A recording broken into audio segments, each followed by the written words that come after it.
Hello everyone, welcome back. Study ম্যাথমেটিক্সে প্রত্যেকে স্বাগত জানিয়ে ক্লাস 9 থেকে আমরা chapter 15 page number 224 video part number আজকে 78 করব। কোষে দেখি 15.2 থেকে। লাস্ট ভিডিওতে আমরা 18 দাগেরটা করেছি, আজকে আমরা 19 দাগেরটা করব। একটি সমকোণী ত্রিভুজের সমকোণ সংলগ্ন বাহু দুটির দৈর্ঘ্য যথাক্রমে 12 সেমি ও 5 সেমি। কি বলছে দেখো, দুটো সংলগ্ন সমকোণ সংলগ্ন বাহু এই দুটোকে বলা হয়। ওকে, এখানে যেহেতু সমকোণ, তো একটা দেওয়া আছে 5 সেমি আর একটা দেওয়া আছে 12 সেমি। তো বলছে যে সমকৌণিক বিন্দু থেকে, এই যে বিন্দু থেকে ওকে অতিভুজ, এটা অতিভুজের উপর লম্ব দূরত্ব হিসেব করতে বলেছে। আর এখানে দিয়েছে কি 3 দশমিক স্থান পর্যন্ত আসন্ন মান। এটার মানে কি বোঝে যে দশমিকের পর তোমাকে যে কোনো সংখ্যা দিয়ে 3 ঘর আসতে হবে। ওকে, 3 দশমিক আসন্ন মান পর্যন্ত যেতে হবে, কিন্তু দশমিকের পরে 3 ঘর। প্রথমত আমরা কি করব, একটা সমকোণী ত্রিভুজ অঙ্কন করব।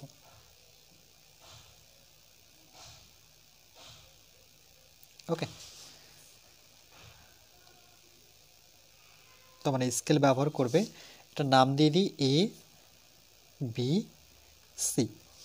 আর কি বলেছে সমকোণ সংলগ্ন, তাহলে এখানে সমকোণ কোনটা দেখো, এটা সমকোণ, কেন এটা লম্ব হয়ে আছে বিসির উপরে, এটা তাহলে সমকোণ। তো বলছে সমকোণ সংলগ্ন বাহু দুটির দৈর্ঘ্য দেওয়া আছে, একটা হচ্ছে 12 সেমি, একটা হচ্ছে 5 সেমি। তাহলে কোনটা 5 দেবো, যেটা ছোট অর্থাৎ সেটা কিন্তু উপরে হবে, আর 12টা নিচে হবে। ওকে, তাহলে বলছে যে সমকৌণিক বিন্দু থেকে, বলছে সমকৌণিক বিন্দু বলতে এটা সমকৌণিক মানে কি, যেখানে সমকোণ আছে সেই বিন্দুটাকে বলা হয় সমকৌণিক বিন্দু। ওকে, অতিভুজের উপর লম্ব, বলছে অতিভুজ কোনটা দেখো, সমকোণ যেখানে থাকে তার বিপরীত সবসময় অতিভুজ হয়। তাহলে বলছে এখান থেকে এই লম্ব হিসেব করে বের করো। তাহলে এটা বি দিলাম, এটাকে ডি নাম দিয়ে দিই। ওকে, তাহলে বিডির দৈর্ঘ্য আমরা বের করব। তাহলে প্রথমে আমরা লিখেছি এবিসি সমকোণী ত্রিভুজের এ বি সি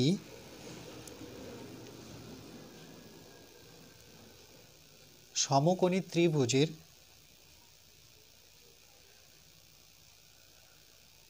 ওকে ত্রিভুজের ক্ষেত্রে কি কি দেওয়া আছে। তো এখানে এই বাহুটা দেওয়া আছে অর্থাৎ এ বি। তাহলে লিখি আমরা, ধরি এ বি। আচ্ছা, যেহেতু নাম দিয়েছে তাহলে এখানে ধরি কথাটা লিখতে হবে। ওকে, যে ধরি এ বি সি সমকোণী ত্রিভুজের ক্ষেত্রে এ বিটা কি, এ বি হচ্ছে 5 সেমি। ওকে, দেখো একক কিন্তু সেমি। ওকে, এটা সময় সময় আমরা লম্ব ধরে নিই, এটাই কি দিব আমরা, লম্ব। আচ্ছা, তাহলে বিসি কি হবে, বিসি হবে কত সেমি দেওয়া আছে দেখো, 12 সেমি, 12 সেমি। সেটা কি হবে, ভূমি। ওকে, এটা খুবই সিম্পল, দেখো যার উপরে লম্ব হয়ে দাঁড়িয়ে আছে সেটা কিন্তু ভূমি হবে, এ বি লম্ব হবে। তাহলে অতি কোণটা হবে এসি, তাহলে আমরা লিখব এসি, এসির অতি আমরা জানি না। ওকে, তাহলে এসি ইকুয়াল টু অতি, এটা আমাদের জানা নেই, অতিভুজ, এটাকে আমরা কোশ্চেন চিহ্ন দিই। পিথাগোরাসের উপপাদ্য থেকে কি জানি, সমকোণী ত্রিভুজের ক্ষেত্র জানি, বা পিথাগোরাসের উপপাদ্য থেকেও জানি। তো চলো আমরা লিখে নিই যে পিথাগোরাসের উপপাদ্য থেকে আমরা জানি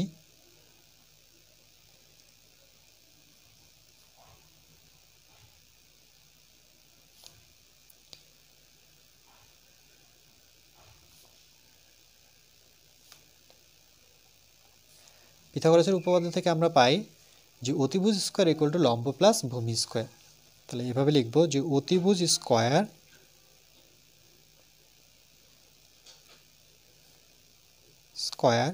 ইকুয়াল টু লম্ব স্কোয়ার প্লাস হচ্ছে ভূমি স্কোয়ার। অতি কত, অতির জায়গায় নামগুলো দিই, সেটা হচ্ছে এসি স্কোয়ার। লম্ব কত, লম্ব হচ্ছে এ বি স্কোয়ার। ভূমি কত, বিসি তার স্কোয়ার। যেহেতু ইকুয়াল নিয়েছে তাহলে এখানে কিন্তু বা নিতে হবে। তাহলে AC square equal to A B কত, এ বি কিন্তু 5, তাহলে এখানে 5-এর স্কোয়ার। বিসি কত 12, 12 স্কোয়ার, 5 স্কোয়ার মানে 5 দুগুণে 10 করবে না, দুটো 5 মানে 25, 12 স্কোয়ার মানে দুটো 12 গুণ করলে 144 হয়। ওকে, এটা গুণ করে দেখবে তোমরা, দুটো 12 গুণ করলে 144 পাবে। তাহলে AC স্কোয়ার, এটাকে যোগ করি, 5 4 কত 9, 4 2 6, তাহলে কত পাচ্ছি 169। ওকে, এবার AC ইকুয়াল টু, এই বর্গ এ পাশে আসলে বর্গমূল হয়ে যাবে। ক্লাস 9-এ যেহেতু আমরা পড়ি, তাহলে আমরা জানি যে 169কে ভাঙলে কি হয়, এখানে দুটো 13 হয়। ওকে, মনে রাখবে 13 13 গুণ করলে 169 পাবো। ওকে, এগুলো একটু তোমাদের মনে রাখতে হবে। তাহলে এখান থেকে কত পাচ্ছি আমি, 13 পাচ্ছি। তাহলে AC ইকুয়াল টু কত পেলাম, 13। তাহলে অতিভুজ পেয়ে গেলাম। তাহলে আমরা লিখব যে সুতরাং অতিভুজের দৈর্ঘ্য,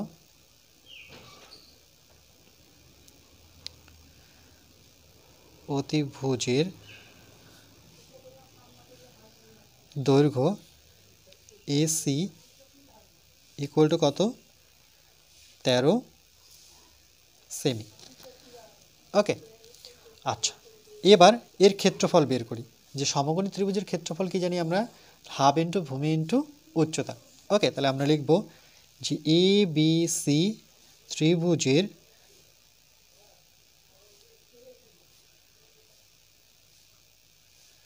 ক্ষেত্রফল হাফ ইন্টু ভূমি ইন্টু উচ্চতা। এটাও লিখতে পারো, নতুবা সমকোণী ত্রিভুজের আরেকটা সূত্র আছে যে হাফ ইন্টু সমকোণ সংলগ্ন বাহুদ্বয়ের গুণফল। ওকে, তাহলে সমকোণ সংলগ্ন বাহুদ্বয় কোন দুটোকে বলা হয়, সমকোণ যেখানে যে দুটো বাহু মিলে সমকোণ তৈরি করেছে, উৎপন্ন করেছে, সেই দুটো বাহুর কথা বলছে, অর্থাৎ AB আর BCর কথা বলছে। ওকে, তাহলে আমরা এখানে লিখব যে হাফ ইন্টু ভূমি কত BC, উচ্চতা কত AB। ওকে, এভাবেও কিন্তু লেখা যায় BC বাই AB। তাহলে দেখো এখানে হাফ, BC আমাদের জানা ছিল 12, AB জানা ছিল 5। BC কত জানা ছিল 12 আর AB জানা ছিল 5। এবার এখানে যদি বসিয়ে দিই আমরা, তাহলে এখানে 2 দিয়ে কাটি 6, তাহলে 6 ইন্টু 5 মানে সেটা কত, 5 6 30 বর্গ সেমি। ওকে, আচ্ছা, এবার পরেরটুকু করি যে সমকোণী বিন্দু থেকে অতিভুজের উপর দৈর্ঘ্য একটা টেনেছি, সেটা কি BD। তাহলে আমরা এভাবে লিখব যে মনে করি,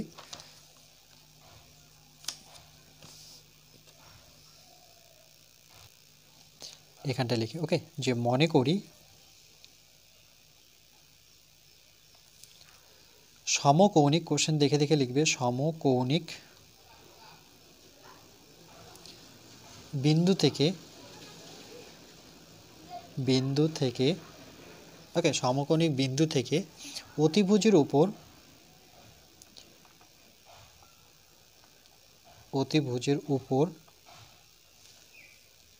লম্বের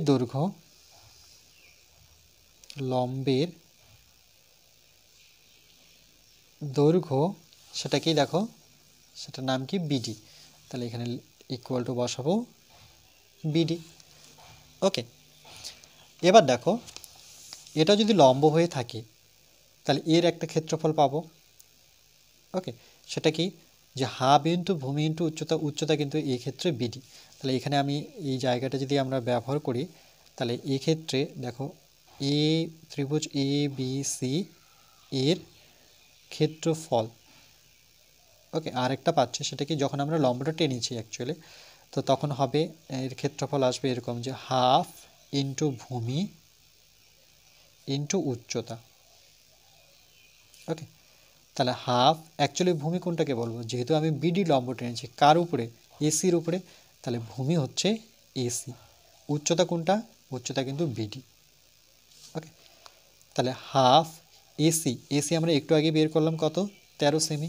তাহলে এখানে বসিয়ে দিই 13 ইন্টু BD, তো জানি না, BD আমাদের বের করতে হবে। তাহলে এটাও ত্রিভুজের ক্ষেত্রফল, আর একটু আগে ত্রিভুজের ক্ষেত্রফল কত পেয়েছি, 30। তাহলে দুটাকে সমান করব। তাহলে এখানে লিখব শর্তানুসারে, ওকে, এই লাইনটার পরে তোমরা কিন্তু এই লাইনটা লিখবে। ওকে, আমার জায়গা নেই বলে আমি এই লাইনটা লেখার পর আমি উপরে উঠে গেলাম। বা উপরের দিকটা লিখলাম, তাহলে আমরা এই দুটো সমান করব হাফ ইন্টু 13 ইন্টু বিডি। তাহলে এখানে বসে দিই, চলো half into 13 into BD, okay, equal to কত 30, কারণ দুটো ক্ষেত্রফল সমান করব। ওকে, এবার এর নিচে 1 বসিয়ে যদি দিই আমরা কি পাচ্ছি দেখো, তাহলে একের সাথে 13 গুণ করব, তার সাথে বিডি গুণ করব, তার মানে আমরা এটা পাচ্ছি 13 ইন্টু বিডি। ওকে, আর নিচে থাকলো 2, আর এখানে থাকলো 30 ইন্টু 1, একবারই করতে পারতাম। ওকে, এটা 30, তাহলে কোনা কোনো যদি গুণ করি তাহলে 13 ইন্টু কত পাচ্ছি, 13 ইন্টু আমরা পাচ্ছি বিডি, আর 30 ইন্টু কত 2, 30 দুগুণে কত 60। ওকে, তাহলে পরবর্তীতে আমার কি আসবে, বিডি 60 থাকবে উপরে, 13 নিচে। এটা আমরা যদি ভাগ করে নিই তাহলে আমরা অ্যান্সার পেয়ে যাব। আর ভাগটা করতে হবে 3 দশমিক আসন্ন মান ধরে, তাহলে আমাদের ভাগ করতে হচ্ছে 13 দিয়ে 60কে। ওকে, তাহলে প্রথমে কি করব, 60-এর কাছাকাছি আসব, তাহলে 13কে 13, 13 26, 3 13 4 13, 4 13 52। ওকে, দেখো 3 4 12 2, হাতের 1, 4 4 একে 5, বিয়োগ করে নিই, 10 থেকে 2 বিয়োগ করলে 8, এখানে হাতের 1 মানে 6 হয়ে গেল। দশমিক নিয়ে নিই, দশমিক নিয়ে এটাকে বড় করব, 80 করব। ওকে, এবার 13কে যদি আমরা 6 দিয়ে গুণ করি, দেখো 3 6 18, 8 থাকলো 1, 6 6 আর একে 7, 78। যদি এটা আমরা 7 দিয়ে করতাম, 3 7 21-এর 1, হাতে থাকলো 2, 7 7 8 9, কত হতো 91, বেশি হয়ে যাচ্ছে, তার জন্য আমরা 6 দিয়ে এটাকে নেব, সেটা এর নিচে আমরা 78 বসাবো। 10 থেকে 8 বিয়োগ করলে 2, এটা মিটে গেল। আবার দশমিক তো আছে, শূন্য বসিয়ে দিই। এবার কত করব, 13কে 13, আবার 7 নামবে, দশমিক তো আছে, শূন্য বসাবো। 70, 70-এর কাছাকাছি কি জানি আমরা, যে 5 13 65, 5 নামবে। দেখো এখানে কিন্তু চলতেই থাকবে, দশমিক পর আবার শূন্য নেবে, কিন্তু আমাকে কি বলেছে দেখো, এখানে বলেছে 3 দশমিক স্থান পর্যন্ত, দশমিকের পরে 3 ঘর আছে, তাহলে এটাই কিন্তু আমার অ্যান্সার। তাহলে 4.615, তাহলে এটা যখন ভাগ করলাম সেটা পেলাম 4.615। ওকে, এখানে প্রায় কথাটা কিন্তু লিখতে হবে, কেন ভাগটা শেষ হচ্ছে না। তাহলে এক লাইনে আমি অ্যান্সারটা এখানে লিখে নিই, যে সমকৌণিক বিন্দু থেকে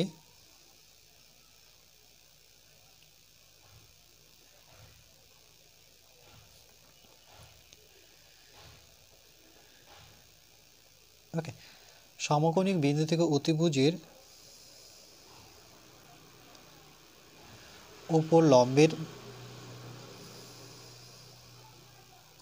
উপর লম্বের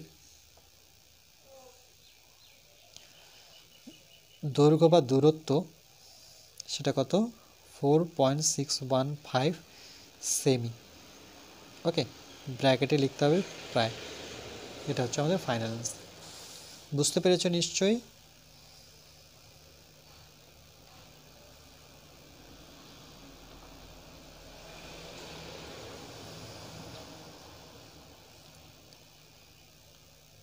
এই পার্টটা আগে করে নেব, করে নেওয়ার পর এসির ভ্যালু বের করব, সেখানে 13 পাবো। দেখো 169 থেকে 13 কী করে আসলো সেটাও যদি একটু দেখিয়ে দিই তোমাদের। চলো এই জায়গাটা আমি নিচ্ছি। ওকে, যে 169কে ভেঙে তো পারবে না, তার জন্য বর্গমূলের ভাগ করতে হয়, জোড়া বাদ দেব, 1 মেলাবো, এখানে 1 নিয়ে একককে 1, তাহলে একবারে জোড়া সংখ্যা নামে 69, এর ডবল আমরা নিই 2, এগুলো ক্লাস 7-এ শিখেছিলাম। এবার এখানে 2 নিলাম, এখানে যে সংখ্যাটা বসাবো এখানে সেই সংখ্যাটা বসিয়ে আমাকে পিছনটা 9 মেলাতে হবে। তাহলে দেখো দুটো যদি 3 নিয়ে নিই, 3 3-কে কত 9, 3 দুগুণে 6, তাহলে দেখো 69 মিলে গেল। তাহলে এখানে একটা 3, দুটো 3 নিয়েছে, এখানে একটা 3, আমার অ্যান্সার কিন্তু এটা। তো তার ভিতরে আমি যেহেতু বর্গমূলের ভাগ করছি, বর্গমূলের ভাগ তার মানে 13কে দুবার লিখতে হবে, সেখান থেকে একটা 13 বেরোবে। অতিভুজের দৈর্ঘ্য যখনই পেয়ে যাব, ওকে, তখন আমরা কি করব, এবিসি ত্রিভুজের ক্ষেত্রফল লিখব। ক্ষেত্রফলকে হাফ ইন্টু ভূমি ইন্টু উচ্চতা, এটা লিখতে পারো, নতুবা সমকোণ সংলগ্ন। দেখো নতুবা কি লেখা যায়, হাফ ইন্টু এভাবে লেখা যায় সমকোণ। ওকে, অনেক সময় এভাবে পাবে, সমকোণ সংলগ্ন। ওকে, বাহুদ্বয়ের, এটা লিখতে সময় লাগে বলে আমি হাফ ইন্টু ভূমি ইন্টু উচ্চতা দিই। ওকে, সমকোণ সংলগ্ন বাহুদ্বয়ের গুণফল। এভাবেও কিন্তু আমরা লিখতে পারতাম, এইভাবে হাফ ইন্টু সমকোণ সংলগ্ন বাহুদ্বয়ের গুণফল। সেই বাহুগুলো বসাবো, দেখে দেখে 30 বর্গ সেমি পাবো। এবার বলছে সমকোণী বিন্দু থেকে অতিভুজের উপর লম্ব টানতে বলছে, সেটা আমরা বিডি টেনেছি, বিডি টানলাম, বিডি টানার পর এইটুক করবো না, ওকে আমরা সোজা চলে আসবো এখানটায়। যে তখন কি এবিসি ত্রিভুজের ক্ষেত্রফল কি দাঁড়াচ্ছে, যখন আমরা বিডি টানলাম, বিডি টানার পরে দেখো হাফ ইন্টু ভূমি ইন্টু উচ্চতা, এই ক্ষেত্রে উচ্চতা হচ্ছে বিডি। কেন, তার কারণ হচ্ছে দেখো বিডি কার উপরে লম্ব, এসির উপরে, ওকে এটা মানে লম্ব বোঝায় উল্টোটি। তাহলে যার উপরে লম্ব সেটা সবসময় অলওয়েজ ভূমি হয়। তাহলে ভূমি এসি বিডি বসাবো, এবার এই পর্যন্তই রাখবো। এই যে ক্ষেত্রফলটা, একটু আগে যে ক্ষেত্রফলটা বের করলাম সেটাকে আমরা সমান করব। সমান করার পরে এখানে আমরা সরল করব, ওকে সলভ করে দেখো যে খুব সহজেই আমরা ভ্যালুটা পেয়ে যাচ্ছি। ক্লিয়ার? আর এই কথাটা কিন্তু লিখতে হবে।